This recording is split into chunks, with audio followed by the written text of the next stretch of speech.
안녕하세요. 공포 미스테리 춘주입니다. 어릴 때 외갓집이나 친척집 가면 꼭 이상한 방 하나씩 있지 않았나요? 좀 약간 들어가기엔 좀 으스스한 것 같고, 뭐 다락방이나 별채 같은 거요. 어른들한테 물어보면은 뭐 그냥 창고라고만 하고 잘 쓰이지 않는 그런 방 있잖아요. 오늘 사연자분은 그런 방에 어떤 존재가 발견된 그런 이야기입니다. 우리의 공포 게시판에 올라온 실화 제보고요. 그럼 시작할게요. 제가 중학교 2학년이던 여름방학 때 이야기예요. 부모님이 해외 출장이 겹쳐서 저 혼자 외할머니 댁에 맡겨졌습니다. 경상도 시골이었어요. 버스가 하루에 3번 오는 그런 곳. 외할머니 댁은 마당이 있는 오래된 한옥이었는데 안채랑 별채가 분리된 구조였어요. 할머니는 안채에 주무시고 저는 별채 방을 쓰게 됐습니다. 별채는 안채랑 마당 하나를 사이에 두고 떨어져 있었어요. 처음엔 그냥 시골이라 무섭다 그 정도였어요. 낯선 냄새, 낯선 소리, 밤에 들리는 풀벌레 소리. 도시에서만 살다 온 저한테는 그것만으로도 충분히 낯설었거든요. 그런데 사흘째 되던 날 밤부터였어요. 잠들려고 누워있는데 마당 쪽에서 소리가 들렸습니다. 발소리였어요. 맨발로 흙을 밟는 소리. 사박사박. 처음엔 할머니가 화장실을 가시나 싶었어요. 할머니 댁 화장실이 마당 한쪽에 따로 있었거든요. 근데 소리가 화장실 쪽으로 가는 게 아니었어요. 별채 주변을 빙 도는 것 같았습니다. 한 바퀴, 두 바퀴, 저는 이불을 끌어당기고 숨을 죽였어요. 3바퀴째 돌 때 소리가 멈췄습니다. 제 방 창문 앞에서요. 창문은 한치를 바른 낡은 나무창이었어요. 잠금 장치라고는 작은 걸쇠 하나뿐이었고요. 저는 그 창문을 뚫어지게 쳐다봤습니다. 아무 소리도 안 났어요. 5분쯤 지났을까요? 발소리가 다시 멀어지더니 안채 쪽으로 사라졌어요. 저는 그날 밤 한숨도 못 잤습니다. 다음날 아침 할머니한테 슬쩍 물어봤어요. 할머니, 어젯밤에 마당 나오셨어요? 할머니가 뒤집게 들고 부침개 붙이다가 잠깐 멈추셨어요. 그리고는 저를 보지 않고 말씀하셨습니다. 나 어젯밤에 안 나갔다. 그냥 그것뿐이었어요. 더 캐묻고 싶었는데 할머니 표정이 좀 이상해서 말았어요. 무서워하시는 건지 아니면 알고 있는 건지도 모를 그런 표정이었습니다. 저는 그냥 밥을 먹었죠. 그날 낮에 저는 마당을 한번 살펴봤어요. 별채 주변 흙바닥에 발자국이 있었습니다. 맨 발자국이었어요. 근데 이상한 게 발자국이 별채를 한 바퀴 돌고 있는 건 맞는데 돌아온 흔적이 없더라고요. 대문 쪽에서 이어지는 발자국이 없었습니다. 별채 마당 한가운데서 갑자기 시작된 발자국이 별채를 3바퀴 돌고 그냥 사라져 있었어요. 저는 그걸 할머니한테 보여드리려고 안채로 뛰어갔는데 할머니가 마당에 물을 뿌리고 계셨습니다. 발자국이 지워지고 있었어요.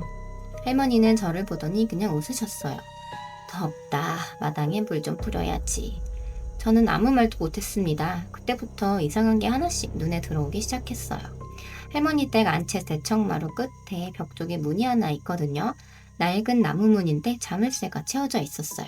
그 문이 저는 항상 신경이 쓰였어요.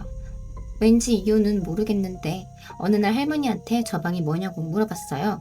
할머니가 잠깐 뜸을 들이다가 말씀하셨습니다. 창고야.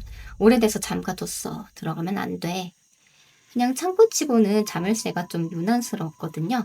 묵직한 쇠 자물쇠가 채워져 있고 그 문 앞을 지날 때마다 저는 괜히 숨을 참게 됐어요. 그냥 기분 탓이라고 생각했습니다. 5대째 되던 밤이었어요. 발소리는 그새 안 들렸는데 이번엔 다른 소리가 들렸습니다. 안채 쪽에서 뭔가 끄는 소리가 났어요. 무거운 걸 바닥에 질질 끄는 소리 또는 긁히는 소리. 저는 별채방에 앉아서 그 소리를 듣고 있었어요. 소리가 멈췄습니다. 그리고는 얼마 지나지 않아 할머니 방에서 불이 꺼졌어요. 이상하다고 생각했는데 그냥 눈 감으려고 했어요. 근데 그 순간 안채 쪽에서 두드리는 소리가 들렸어요. 규칙적으로 둥둥둥. 그게 어디서 나는 소리인지 감이 왔어요.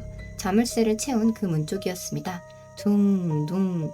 오히려 점점 빨라지는 것 같았어요. 그러다 갑자기 뚝 끊겼어요. 정적이 너무 갑작스러워서 오히려 더 무서웠어요. 저는 숨을 참고 이불 속에서 가만히 기다렸어요. 1분, 2분, 긴장이 조금 풀리려는 순간, 이번엔 마당에서 소리가 들리더라고요. 사박사박. 발소리였고요. 맨발로 흙을 밟는 소리 같았어요. 이번엔 달랐어요. 별채 주변을 도는 게 아니라 곧장 별채 문 쪽으로 오고 있었어요. 저는 핸드폰을 꽉 쥐고 이불 속에서 몸을 웅크렸어요. 발소리가 별채 문 앞에서 멈췄어요. 그리곤 문이 열렸습니다. 방 안으로 들어오는 소리가 들렸어요. 발소리는 아닌 것 같은데 뭔가 또 바닥을 스치는 소리, 질질 끄는 소리였습니다. 그게 제 침상 쪽으로 가까워졌어요. 소리가 딱 멈췄어요. 침상 바로 옆에서요. 저는 숨을 참은 채로 천천히 눈을 떴어요. 거기 서 있었어요. 제 침상 옆에 서 있었어요. 남자였고 키가 컸어요. 흰 옷인지 뭔지 색이 없는 것처럼 보이는 옷을 입고 있었고 얼굴은 아래를 향하고 있었는데 머리카락은 길게 흘러내려 얼굴이 잘 보이지 않았습니다. 근데 손이 보였어요. 팔이 옆으로 힘없이 축 내려져 있었죠. 저는 소리를 지르려고 했는데 목이 막혔어요. 그게 천천히 고개를 들었어요. 머리카락이 양 옆으로 갈라지면서 얼굴이 나왔어요. 젊은 남자 얼굴이었어요. 한 20 초반쯤 돼 보이는. 근데 피부가 무척 창백했어요. 눈이 반쯤 떠져 있었고요. 초점이 없었어요. 저를 보는 것 같기도 하고 저를 보는 게 아닌 것 같기도 한 제 뒤 어딘가를 보는 것 같은 그런 눈이었어요. 저는 그 얼굴을 보면서 이상하게도 무섭다는 감정보다는 다른 게 느껴졌어요. 슬프다는 느낌이요. 뭔가 너무 오래, 너무 많이 기다린 사람 같은 얼굴이었거든요. 그게 천천히 손을 들었어요. 제 쪽으로. 그 길게 늘어진 손가락이 제 얼굴 쪽으로 뻗어오는 순간 야! 할머니 목소리였어요. 마당에서 할머니가 부르는 소리였습니다. 들어와, 할머니 방에서 자자. 저는 그 한마디에 이불을 걷어차고 방을 뛰쳐나왔어요. 뒤는 한 번도 돌아보지 않았습니다. 할머니 방으로 뛰어들어가서 할머니 옆에 딱 붙어 앉았어요. 할머니는 아무 말씀도 안 하셨어요. 그냥 등을 한번 쓸어주셨습니다. 저는 그 손이 너무 따뜻해서 그제야 울음이 나오더라고요. 다음날 아침에 제가 할머니한테 물었어요. 할머니 어떻게 알았어요? 내가 거기 있는 거. 할머니가 잠깐 뜸을 들이다가 말씀하셨어요.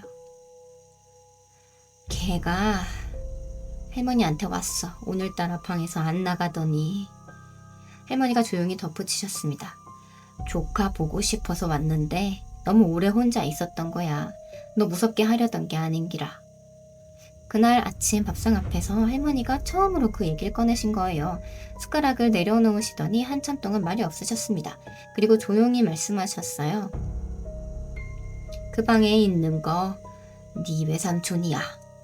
저는 외삼촌이 없었어요. 적어도 그때까지는 그렇게 알고 있었거든요. 할머니가 말씀을 이으셨어요.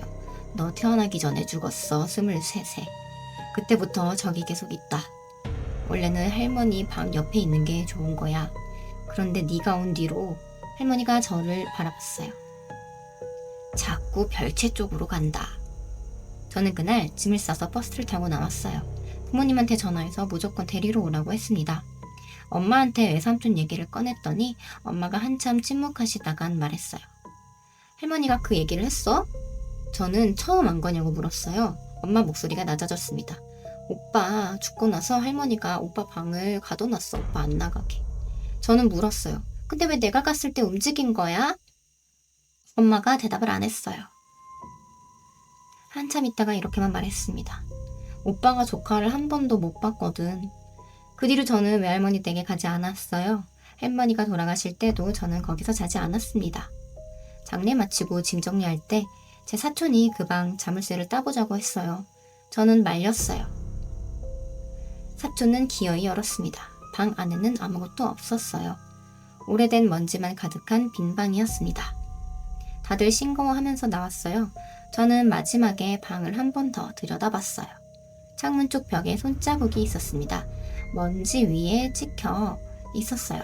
성인 남자 손 크기였고요. 안쪽에서 문 쪽을 향해 기어가는 흔적처럼 이어져 있었습니다. 저는 문을 닫고 나왔어요. 아무한테도 말하지 않았습니다. 지금도 가끔 생각해요. 그 여름밤에 발소리가 제 창문 앞에서 멈췄을 때 외삼촌이 정말 조카가 보고 싶어 몰래 저를 보고 있었던 걸까요? 한 번도 본 적 없는 조카를요. 네, 어떠셨나요, 여러분? 전 이 사안에서 제일 오래 기억에 남는 게 엄마가 한 마지막 말씀이셨어요. 오빠가 조카를 한 번도 못 봤거든, 이 말씀이요. 그 말 한마디로 이 사연 전체가 다 설명이 되잖아요. 왜 발소리가 자꾸 별재 쪽을 맴돌았는지, 왜 방 안에 들어와서 손을 뻗고 그랬는지. 무섭게 하려고 했던 건 아니었던 거고, 그냥 한번 조카를 보고 싶었던 거라고 생각을 했어요. 근데 그 빈 방에 남아있던 손자국 말이요. 안쪽에서 문 쪽으로 기어간 흔적? 23세 거기 봉해졌던 사람이 얼마나 오래 혼자 거기서 있었을까 싶어요. 할머니가 돌아가시기 전까지 거기 있었던 거잖아요, 혼자서. 어쩌면 뭐 사람 냄새가 그립고 외로웠을 거라고도 생각이 들고. 그리고 할머니가 처음부터 알고 계셨으면서 발자국을 지우신 것도, 그날 밤 타이밍 맞춰 부르러 오신 것도 사실 할머니가 몇십 년을 그렇게 지내신 거잖아요. 저는 오늘 이 사연 보고 괜히 저희 할머니 생각이 나더라고요. 그럼 다음 영상에서 또 뵐게요. 재밌게 보셨다면은 구독이랑 좋아요도 부탁드리고요. 감사합니다.